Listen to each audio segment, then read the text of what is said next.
I'm on my way to the Sanford Orlando Kennel Club to bring you another episode of the Greyhound Chronicles.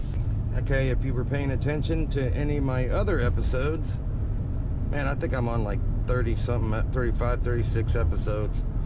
When I made my very first video, like, must have been maybe 4 months ago, I was an anti-racing person in my mind. I thought that greyhounds were abused.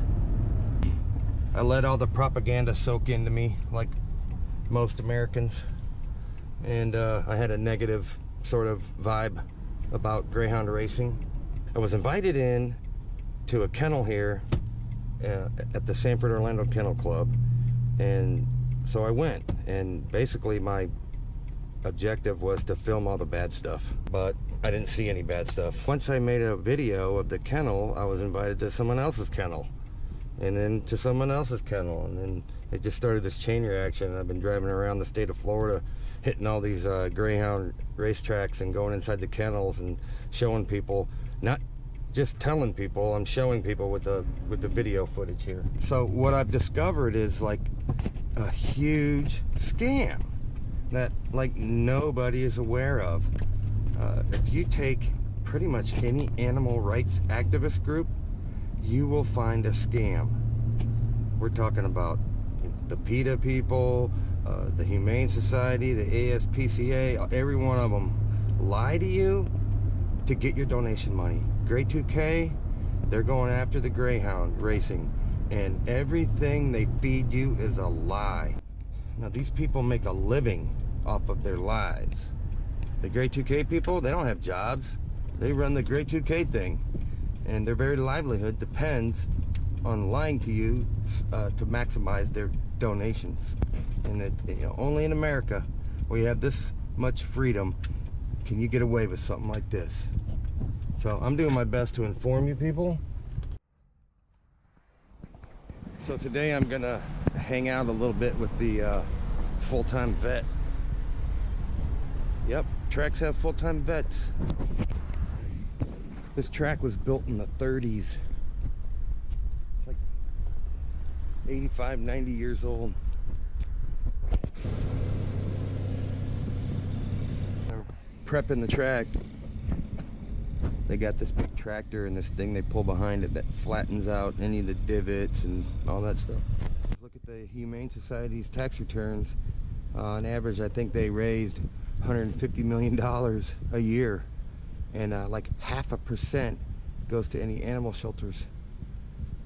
50% of that money that they raise goes into more fundraising, and then and then a big chunk of it goes to, a huge chunk of it goes to paying people that work there. It's a scam. Makes you wonder how come this kind of stuff isn't common knowledge. You know what I mean? They must try real hard to snuff out the truth. Yeah, all the greyhounds that race, greyhounds race for maybe 2 years, and then they get adopted out. All of them. PETA wants to come down on greyhound racing, but they kill tens of thousands of animals every year.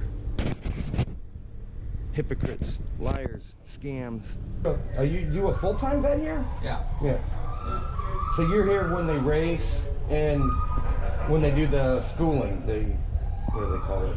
Yeah. It's not just any schooling. The only time I'm not here is if on the unofficial schooling. Unofficial schooling, that's it. Monday morning and Thursday morning. They had their own private veterinarians. Oh, I gotcha. That came out and did the vaccinations. So, here I keep track of all the vaccinations that they need. Right.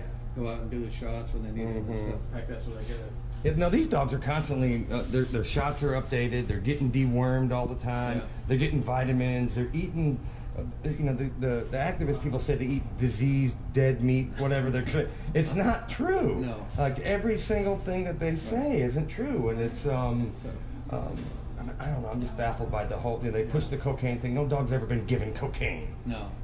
No dogs take steroids. Like they're saying, it's a birth control method. Yeah. I haven't seen any. No.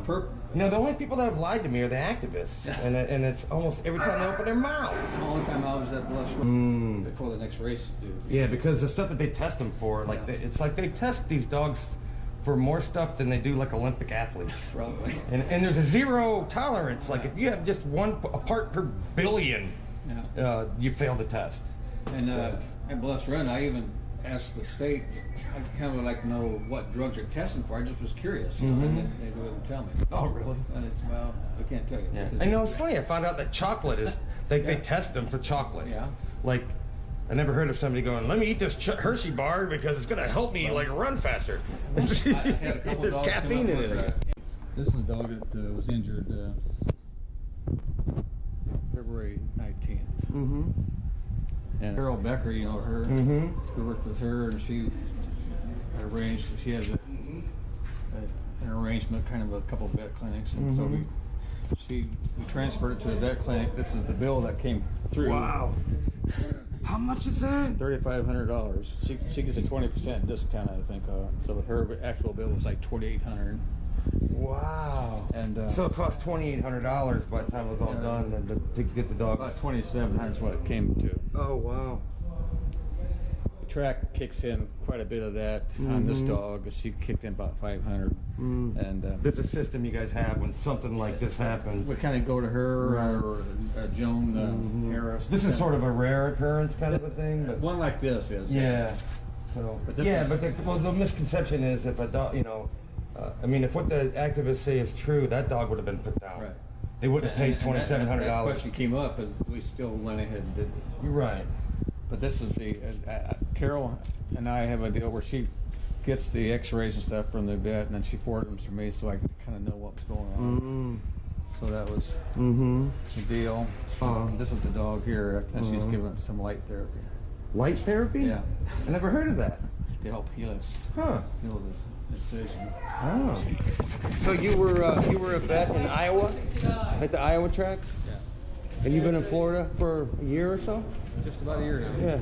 So do you administer like when they need their shots and stuff? Do you do that? Yeah. How many dogs do they have here? Like that's a lot of dogs. 500 dogs here.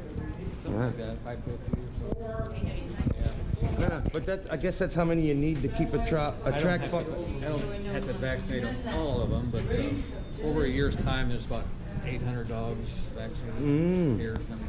Some of them get here with their vaccinations. They come with vaccinations, but they enter that sheet then, and they say, well, that dog's gone, this dog's here, that dog's gone, and I cross them off or whatever. And then once I get I can show you the process. Well, they're gone because they got adopted. Or they just got went to another track. Different track. Oh, okay, because that happens a lot too. Most of them get adopted or something. Right. Retired. So I'll go out and vaccinate those, enter them in the computer, and make up the certificates for them, and paperwork all spread around. Right.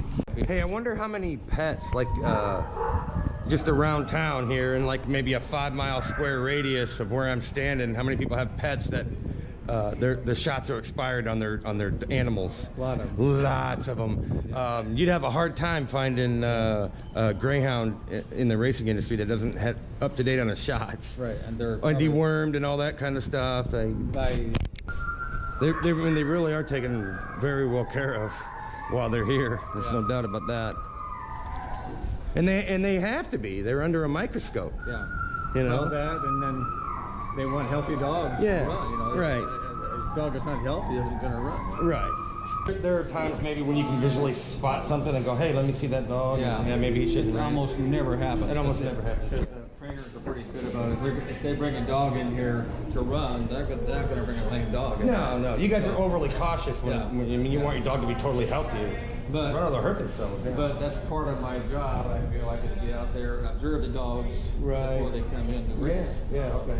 That's part of what you do, right? Whereas on these schooling races, that's not really as much my concern. But I mean, I don't stand out here and look at every dog. Yeah.